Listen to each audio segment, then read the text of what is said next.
So today is a very important day.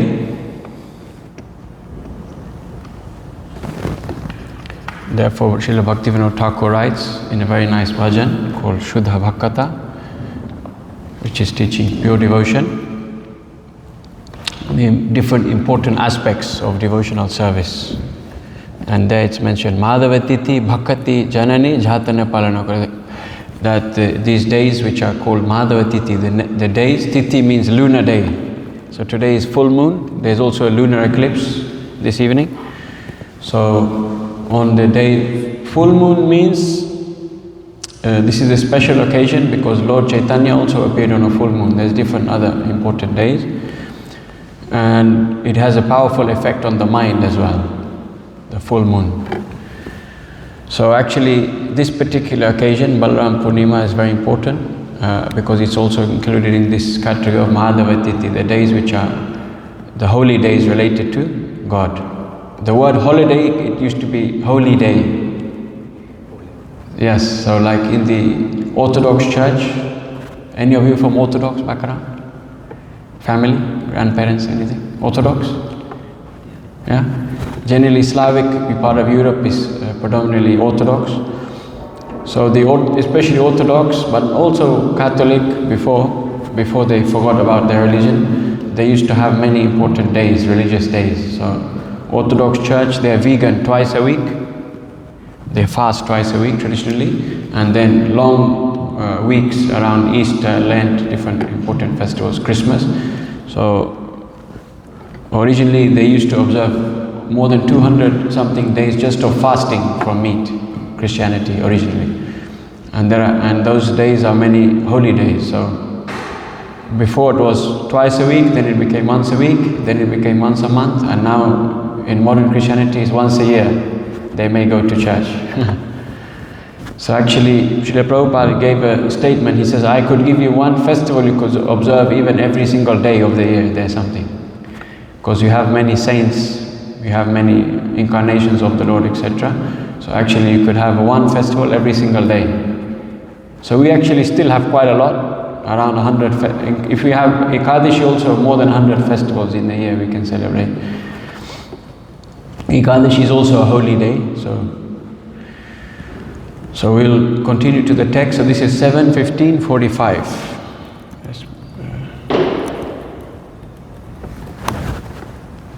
So we'll just, because of time, we'll just do a short version. So I'm going to say one line, then you can repeat.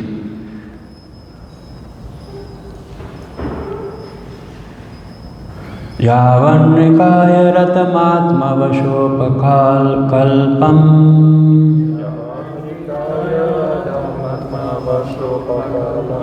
dhatte garishta charanacharaya nishatam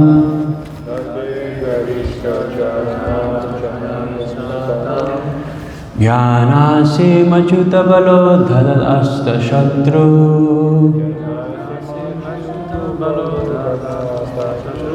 Swananda tushta upashanta idam vijahyat.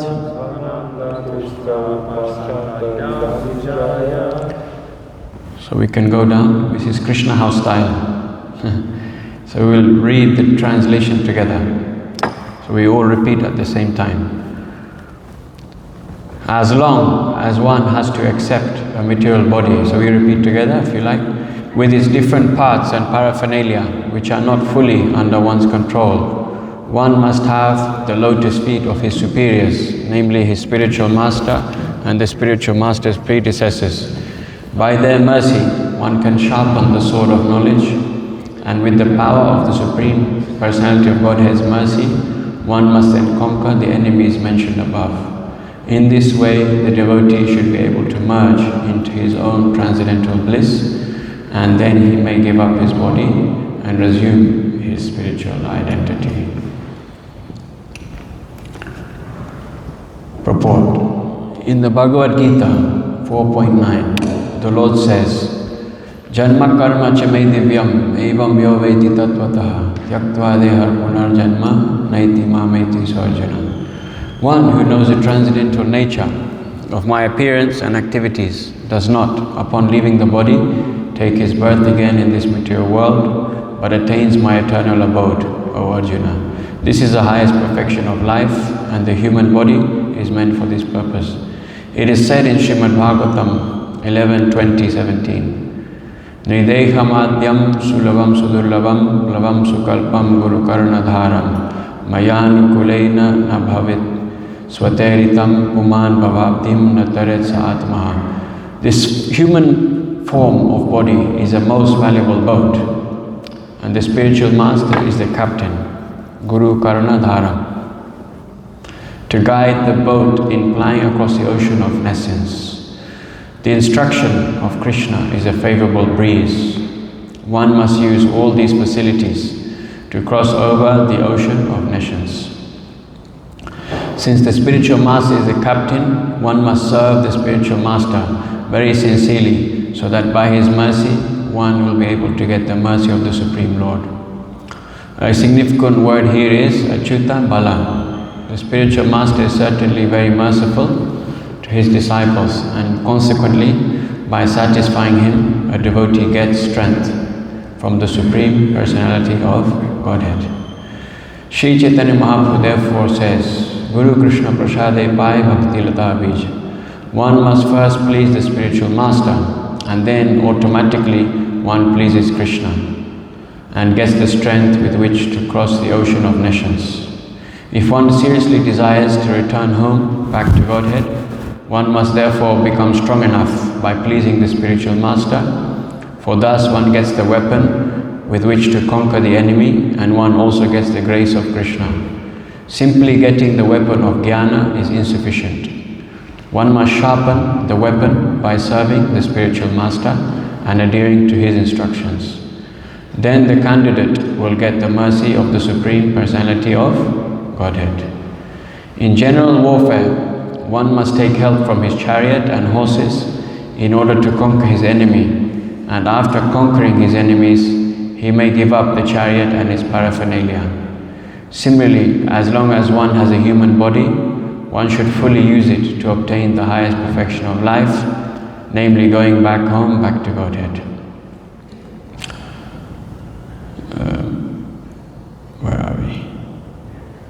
The perfection of knowledge is certainly to become transcendentally situated, Brahma Bhuta.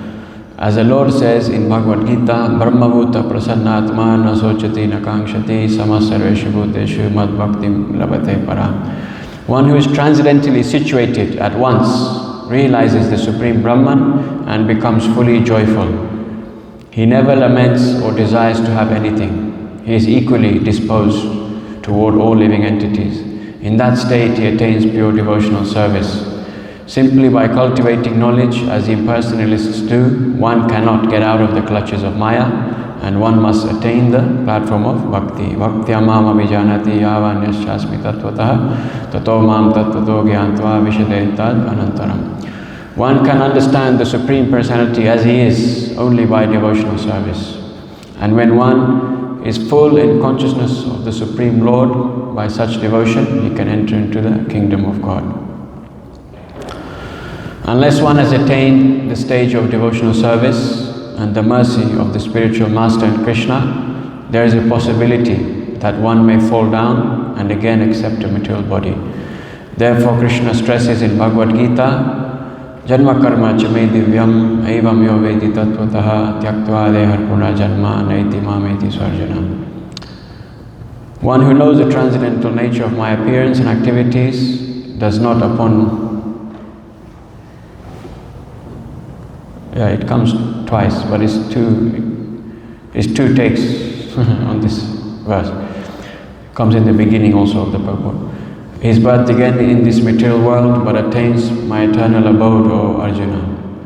The word tattvataha, meaning in reality, is very important. I'm just saying. Unless one understands Krishna in truth, by the mercy of the spiritual master, one is not free to give up his material body.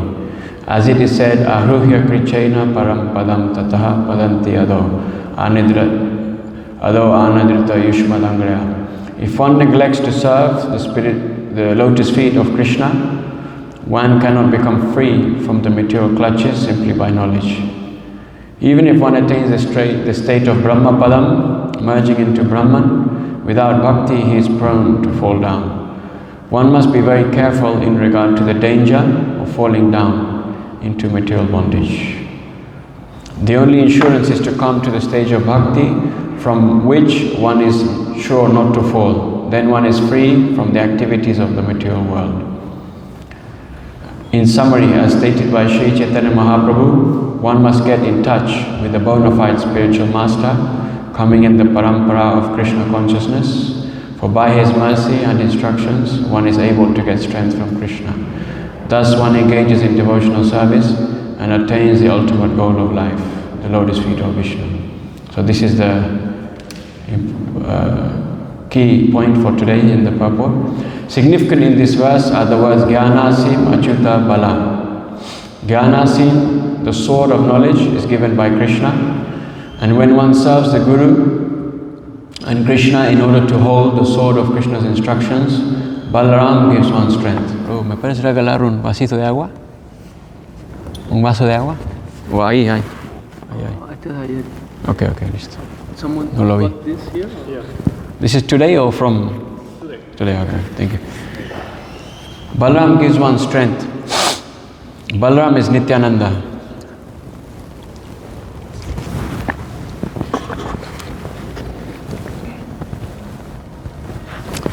Rajendra Nandana Jai Sachi Shuta Hoilo Se Balaram Hoilo Nitai. This Balaram comes with Sri Chaitanya Mahaprabhu, and both of them are so merciful that in this age of Kali, one may easily take shelter of their lotus feet. They come especially to deliver the fallen souls of this age. Papi tapi jato chilo harinam udharila. Their weapon is Sankirtana Harinama. One should accept the sword of knowledge from Krishna and be strong with the mercy of Balaram. We are therefore worshipping Krishna Balaram in Vrindavana. In the Mundaka Upanishad, it's stated that one cannot attain the goal of life without the mercy of Balarama. Sri Narottama Das Thakur therefore says, Nitayera Karuna Hove, Braje Radha Krishna Pave. When one receives the mercy of Balaram Nityananda, one can attain the lotus feet of Radha Krishna very easily.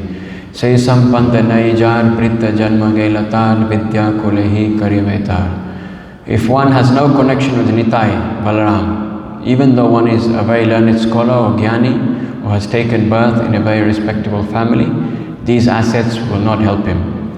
We must therefore conquer the enemies of Krishna consciousness with the strength received from Balarama.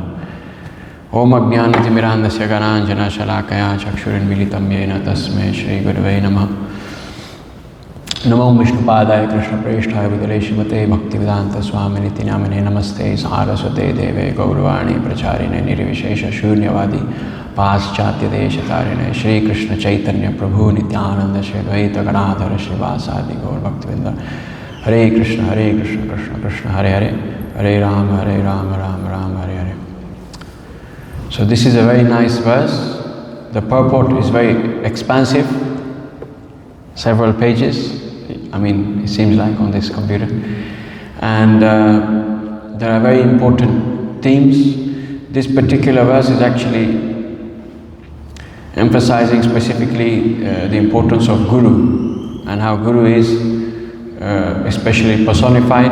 The Guru has its original form as Lord Balaram. And therefore you find this Prabhupada connects this phrase Achyuta Bala. Achyuta means infallible and Balaha means strength. So it's the same word of Balarama. Balam means strength. There are different words for strength in Sanskrit. Bala often refers more to physical strength or the strength used in creating an effect. So in this world you have two things, causes and effect, right? So the cause is there, and say the cause is I want to lift something. So you have different causes. The Gita also describes different types of cause. Ultimately God is the primordial original cause of everything, but you have other types of strength, like the instruments, like the impetus, the motivation. So one cause of lifting could be that I wanted to lift. Another cause is my muscles and my hands, right?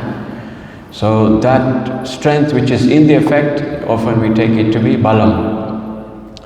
And we have another type of word which we can refer to strength in one sense, which is shakti. So later we will hear the difference between the two.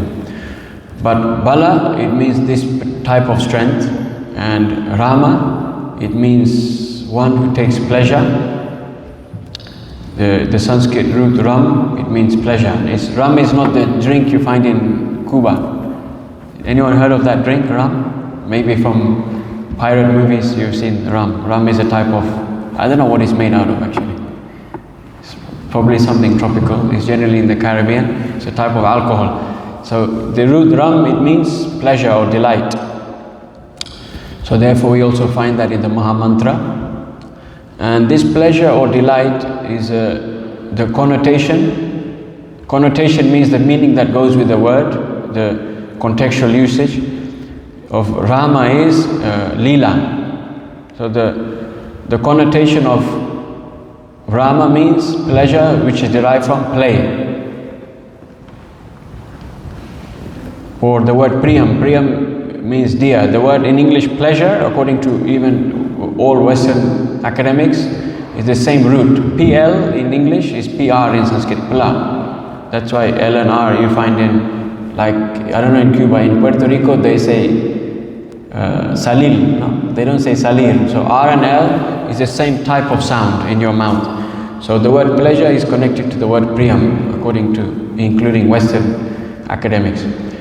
So when we talk about someone who is diya or priyam, then it generally means there is the lover and the beloved, right? So there is a transcendental variety of people. So this is not the impersonal kind of form when we say Ram, pleasure, but it actually is referring to Leela, referring to pastimes. So this is a special thing in the Maha Mantra. That's why it's not just like Om. Om, there is Ananda connected to Om. Satyam Jnanam Anantam, we hear in the Vedanta text, right, that the truth is eternally true, is full of wisdom and without end. But we also say Sat Chit Ananda, right? So that's very similar, but instead of saying unlimited, we say bliss. But the specific meaning of Balarama is one who in his play, in other words, every action he does is completely from his free will. That strength connects him to that pleasure of the Leela. So this purport is very long, so we're just going to touch the main theme for today. So we'll just read again the last part of the translation. You don't have to open it if it's too complicated. By their mercy, one can sharpen the sword of knowledge, and with the power of the Supreme Personality of Godhead's mercy, one can conquer the enemies above. So then later on, Srila Prabhupada explains, the sword of knowledge is given by Krishna, and the strength to use that sword is given by Balarama. So not just the meaning of Guru. So we hear the same word Jnana Asina in which text? Some of you maybe did Bhakti Shastri. Jnana Asina? It's a very simple question. There are four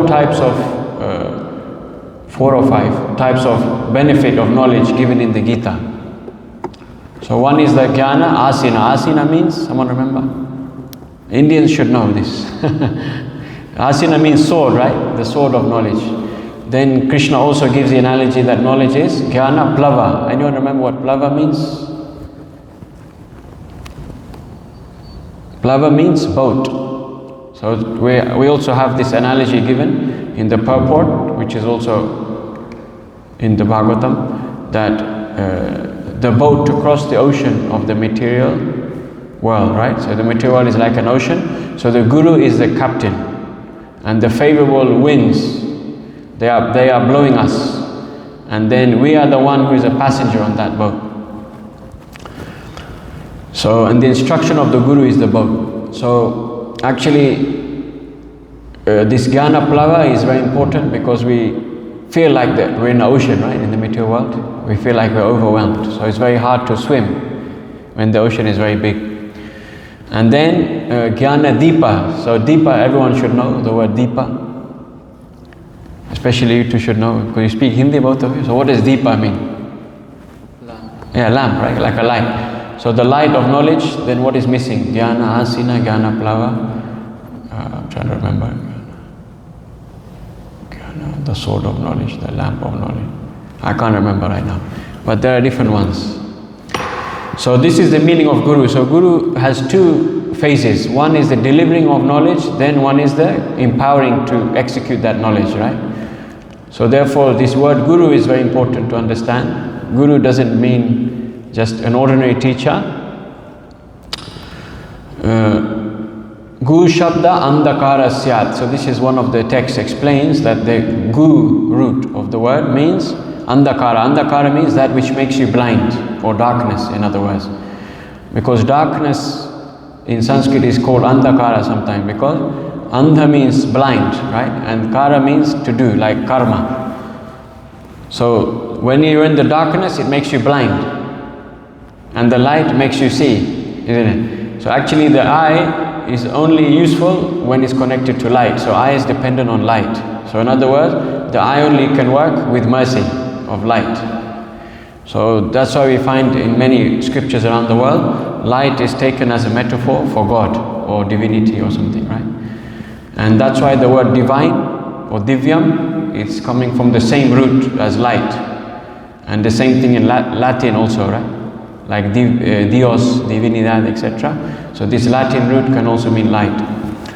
So the first part of the word Gu means that which makes you blind, darkness. And then Guru, Gu Shabda Andakara said, Ru Shabda Tan Nirodhaka. Tan Nirodhaka means that thing which pulls you out, uproots you from that situation. In other words, Guru is the one who removes you from the thing which is blinding you, or from darkness in other words. So the Guru is the one who pulls you out.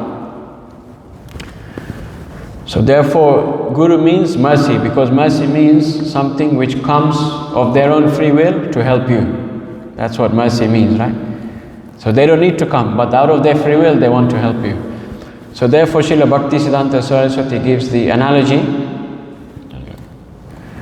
that there are three types of ways we get uplifted in the material world.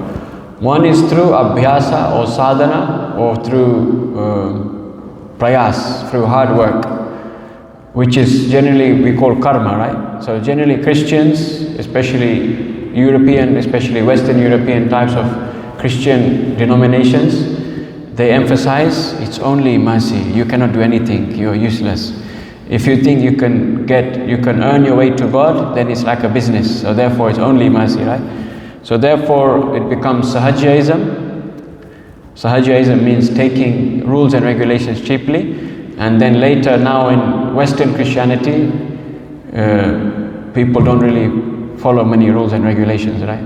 They just only believe and then confess, that's it. And then keep doing whatever you want to do. So that is considered the type of mercy which is like when you have the lion or a cat. How does the lion or the cat pick up their cub or their kitten? By the neck. By the neck, right? So does the kitten have to do anything? No, right? So by the mouth, it just bites gently. It actually doesn't put the teeth, but it puts around the mouth on the baby and lifts it up. So you see that with cats or lions, tigers, etc.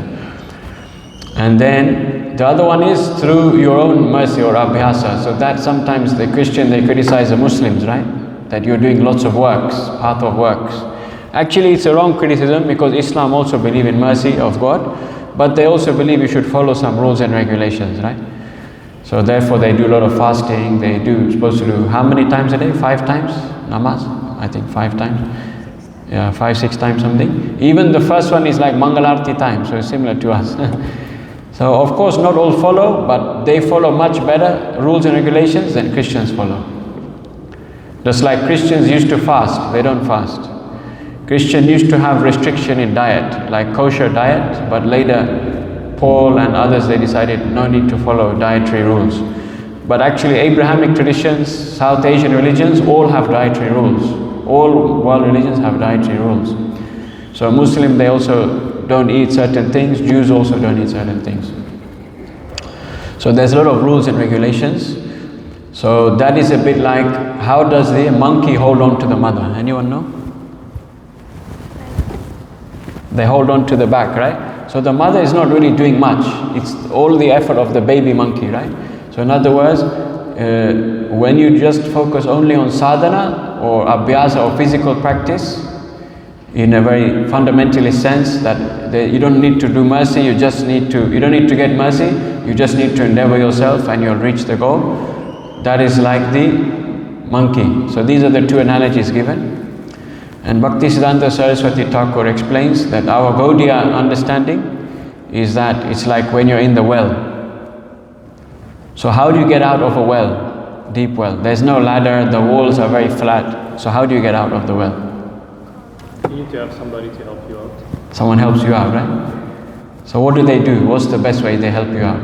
They toss a rope. They toss a rope, right? So when they toss the rope, they need to hold the rope, and you also need to hold the rope, and then they need to pull you up. Because if you pull the rope will fall in the well and then you're cooked, right? So you don't want to pull alone, but the person has to be pulling you and you have to hold on. So this is how Srila Bhaktisiddhanta Saraswati Thakur explains the role of Guru. That we do our intention, but Guru is doing more. So therefore Krishna explains that Yeya tam mam prapadyante tam stateva bhajamyaham, that just as you do bhajan to me, I will do bhajan to you. It's interesting, he uses the same word, right? Because he says bhajamyaham. He doesn't say a different word. So normally we say bhajan, right, or bhakti. So Krishna says, just as you share with me, just as you connect to me, I will connect to you. But the difference is, when we make one step to Krishna, he makes 10 steps towards us. So sometimes we wonder that how is it that we just have to worship Guru, we just have to worship Krishna? Why do they need our worship? Why does Krishna need our love? Krishna is always saying in the Gita, love me, love me. So it seems like, is he being needy or something? The reason Krishna is asking us to love him is because he wants to love us, but because we have rejected the relationship, Krishna has given us free will. So Krishna is waiting for us to give him the green light so he can flood us with his love. So that's the reason Krishna wants us to love him, because he wants to love us, but we rejected it. So Krishna is waiting for us to open the door again. Just like if I'm in the temple and I don't know how to come in, I have to wait for you to open the door to let me in, right? So in the same way, Krishna's love is there. He is waiting to love us. He's already loving us, but in a direct way, he wants to have a personal relationship again. But in order to do that, we have to accept it. That's why Krishna is saying to love him. Then he says, I will love you more. Isn't it? If I say to you, you should do this for me, it seems very proud, right? Like, Prabhu, you should give me this, you should give me that. But if I say, give me this, so then I can give you something double as big, then actually it's a relationship, right? That I'm giving you more. So this is the nature of Krishna, this is the nature of Guru. So the role of Guru is very important. There are so many different verses which we hear. Tadvidhi pranipatena pariprashnena seva, that if you, the Bhagavad Gita is explaining that vidhi. The vidhi means, this particular verse is referring to knowledge. So if you want that understanding of knowledge, then you must approach the Guru very humbly. Pranipatena and pariprashna. Pariprashna means asking good questions, important questions, which are helpful for devotional service. And seva, and doing service. So this is the way to connect with the Guru. To learn from the Guru, we have to execute service and humility and good questions. So therefore other texts also explain, like Tadvijnanartham Sagurum Eva. If you want to get knowledge, realize knowledge, then you must approach Guru. So, because you can get knowledge from different places, right? But if you want to realize that knowledge, Guru has to instruct you to act in a way that that knowledge becomes practical in your life, becomes understandable. For instance, I can tell you a little bit about cooking, right? Okay, do this, do this, do this. Then you try and cook, but then a mistake comes, right? So then you think, oh no, it's too salty. Because I told you salt, but I didn't say which salt, right? Or maybe I told you the instruction for electric cooker, but actually you have a wood cooker, and on wood the fire is not stable, isn't it? So just having some theoretical knowledge is helpful, but you still need the realized person who understands the context, so they can help you adjust according to time, place and circumstance, how to apply according to your life. So therefore, if you want realized knowledge, you have to study with the help of a guru. Therefore, that particular text says, that's I think from Mundaka Upanishad explains, Eva abhigachet, that one must approach a guru to get realized knowledge. In other words, without approaching a guru, one cannot realize the spiritual knowledge. So there are so many verses, but ultimately what is the guru? The guru means he is expert in two particular things: relationship and compassion. These two things. This is a prominent quality of the guru. Relationship means sambandha. And compassion, there's different words: kripa, karuna, anukampa. So the guru, he's especially empowered in these two things. Therefore it's explained in our Gaudiya text that Ishware tad adhineshu balisheshu dvisatsucha prema maitri kripa upeksha ya karoti samadhyama. That one who has taken the role of guru, he acts on the madhyama platform.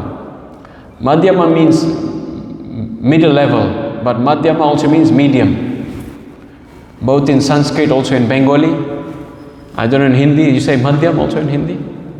So Madhyamadhikari doesn't just mean there's three classes of devotee, right? So we have generally first class, Uttamadhikari, Madhyama, and the third class is Kanishta, right? But Madhyama also means the medium. So it means the medium of transmission.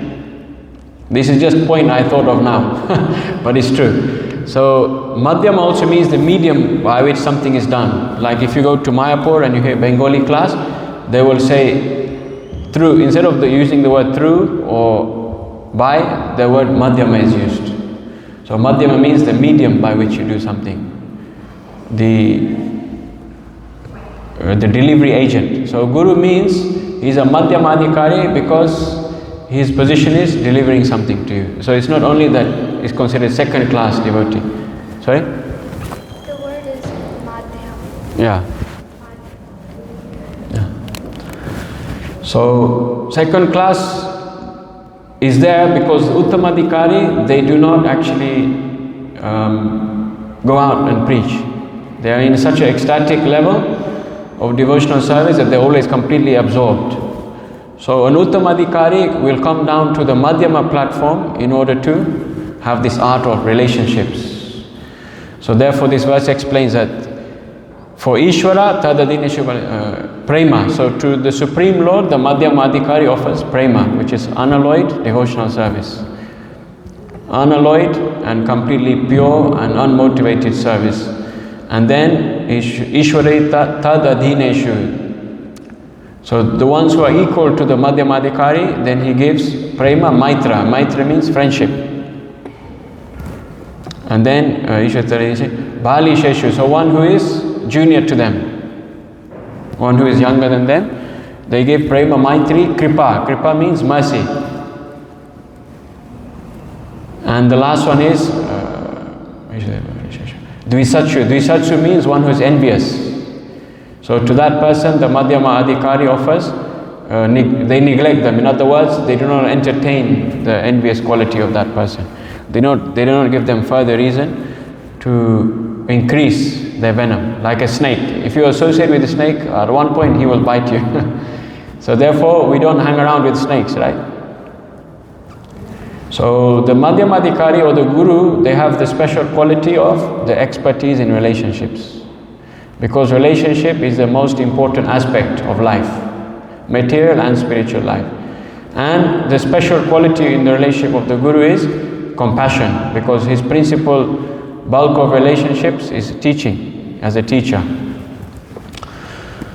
So therefore this is the power of Lord Balaram, that he is giving us this mercy as the first Guru, Adi Guru, as we heard in the purport.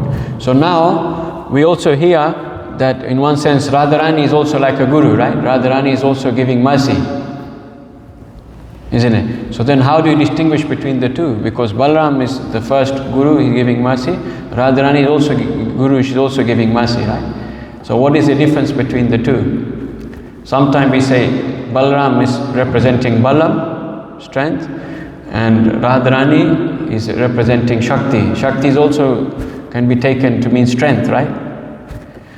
So actually Shakti is a little bit different, the way it's used, the word Shakti. I'm trying to remember the specific Sanskrit, but there is a specific definition of Shakti given, which is something like Karana Vishesha Utpadana, something like that, which means, the Karana means the cause, right? So Vishesh means special, so it's the special element in a cause which brings about a transformative effect. This is the English of the Sanskrit definition of Shakti. Utpadana, so it's giving you a change, a transformation, a rising. So that potential in a cause which brings about a special or a transformative effect. That is the meaning of Shakti. So therefore often we translate this word Shakti as energy, right? So that is the role of Srimati Radharani. She is that potential in everyone. She puts that potential, or she helps to develop that potential in everyone to bring about an effect, which means becoming more pure, becoming a devotee, going from a demon into a devotee. So that is the grace of Srimati Radharani. She is that subtle thing which is helping us inside of us to grow and become the greater version of ourselves, becoming a devotee, in other words. Generally we say, I am a devotee, right? They say, Prabhu, when did you become devotee? So generally we should answer like this, I got the chance to associate with the devotees, or I started practicing Krishna consciousness at a certain time. But actually the goal is to become devoted. But still some of us may be mixed, at least myself, mixed between material desires and spiritual desires. And over time, the balance of spiritual goes up, balance material goes down, until it becomes 0 here and 100 here. So that comes through the grace of Srimati Radharani. But Balaram also does that in another sense, right? Because he's giving the strength of spiritual life. As we heard from Srila Prabhupada in the purport, Krishna is the Guru, Prabhupada was saying, and Krishna is giving the teaching, and Balaram is giving the strength to execute that teaching.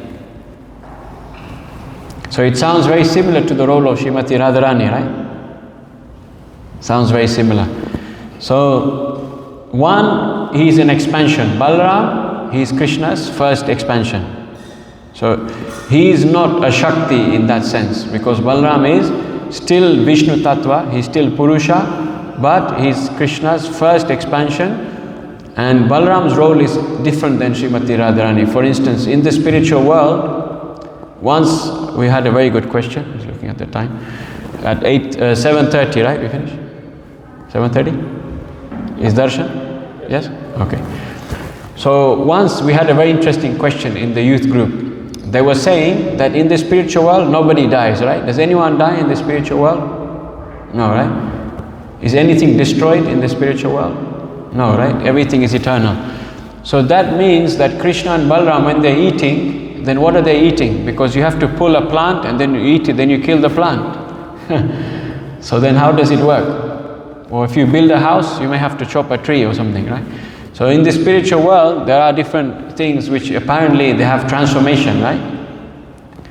So obviously we know nothing is killed, because you have a plant, you're just transforming hydrogen and carbon and different elements, or on a deeper level it's just transformation of Krishna's energy. And the soul isn't killed. When you eat the plant, is the soul killed of the plant? No, right? You are kicking the soul out. So even in this world, actually nothing dies, but externally it dies in one sense. So in the spiritual world, and how does it work? Because if there's a jiva in the plant, then you kill the plant, then the jiva doesn't change, because you have a fixed service to Krishna. So then what happens then? So then he explained that there are different types of things in the spiritual world. So one of them is the facilitating objects, mountains, so many different things. That is all coming through the grace of Balaram. Just like generally we say the Mridanga is Balaram, harmonium we can say is extension of Balaram, etc. Different paraphernalia used for the Lord is considered expansion from Balaram. So actually the same thing with the plants and food, all of these things, this whole transformation of a particular energy which we call a Sandhini potency. Have you heard this word before? So you can go down. So we have the three types of energy, right? Sat, Chit and Ananda. So each of these three, they're connected to one particular form of divinity. So Sandhini is which of the three? Sat, Chit or Ananda? Anyone know? Which one? Sandhini potency, Lord Balaram's potency.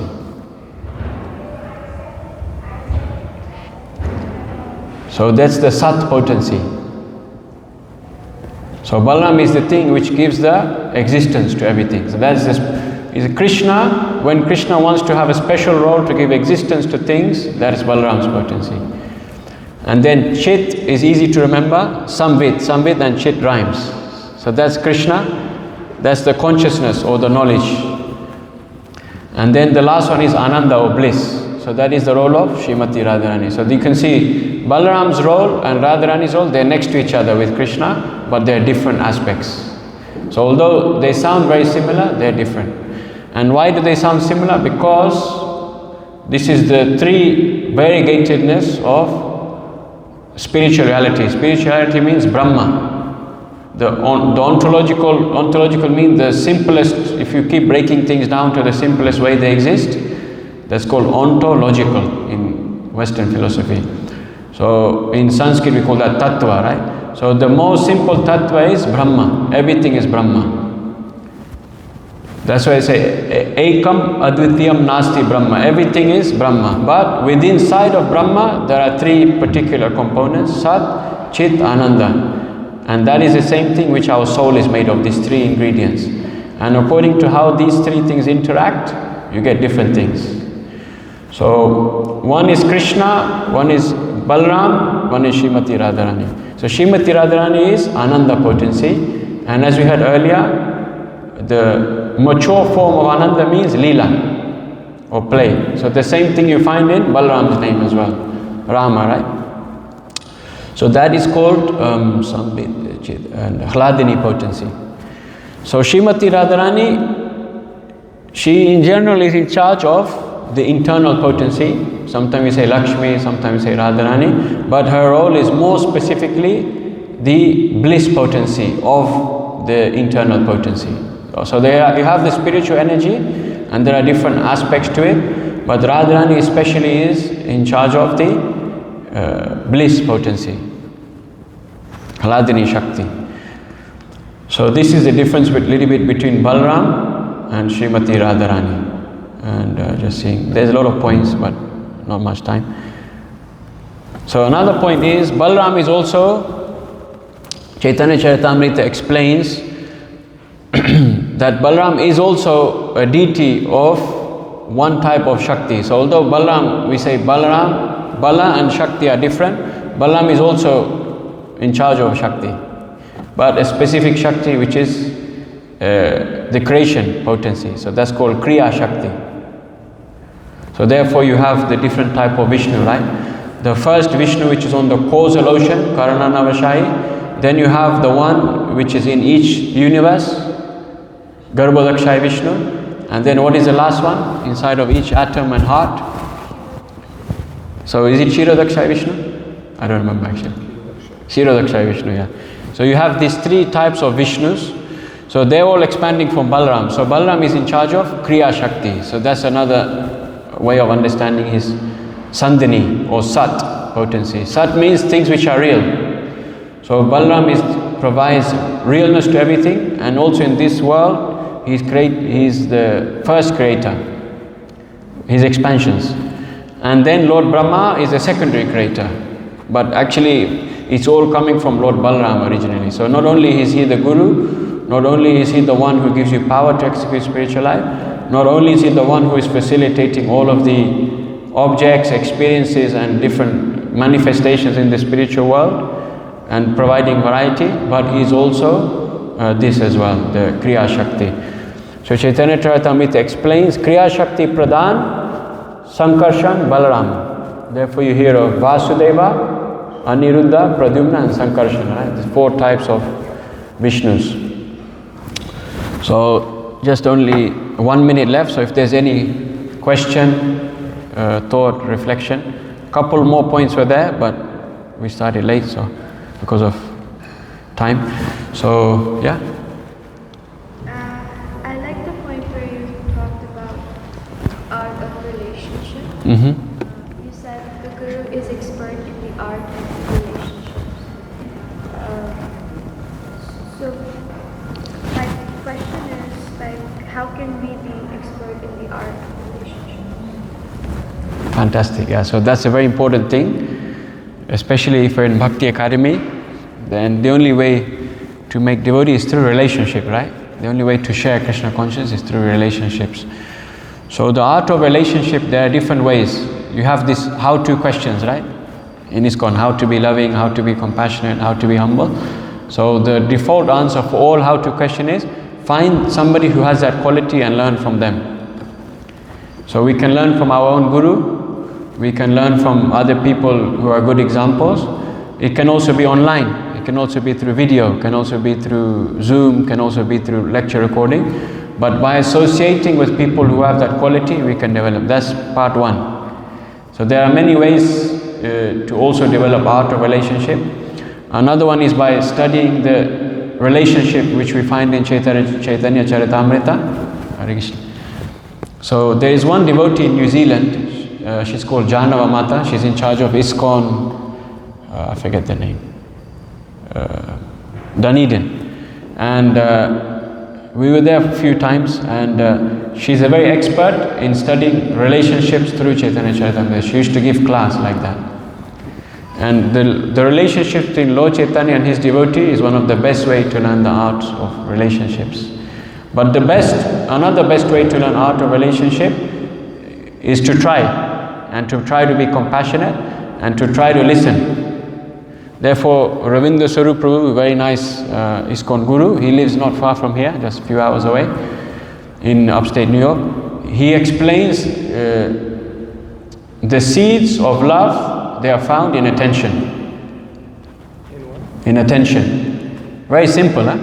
But this particular one sentence is so powerful, it can change your life. That the seeds of love, they are found in attention. So attention means I'm prioritizing my consciousness to be present for you. So that is one of the first step in relationship, is to be attentive. And attentive means you pick up on details. And when we understand details about someone, then we understand the deeper level of other people. So it's to be attentive to others, to be able to listen, to be able to connect, to be able to feel compassion. One word for compassion is anukampa. Anukampa means to feel the pain of someone else.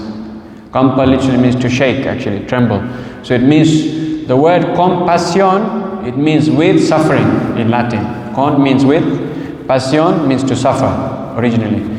Now passion has a different meaning. So these are all different ways. Therefore Krishna also comes to feel just how we are feeling. That's why Krishna also comes as Chaitanya Mahaprabhu, to understand from our point of view as well. Although he knows, but for Leela he's doing, just to show. So these are different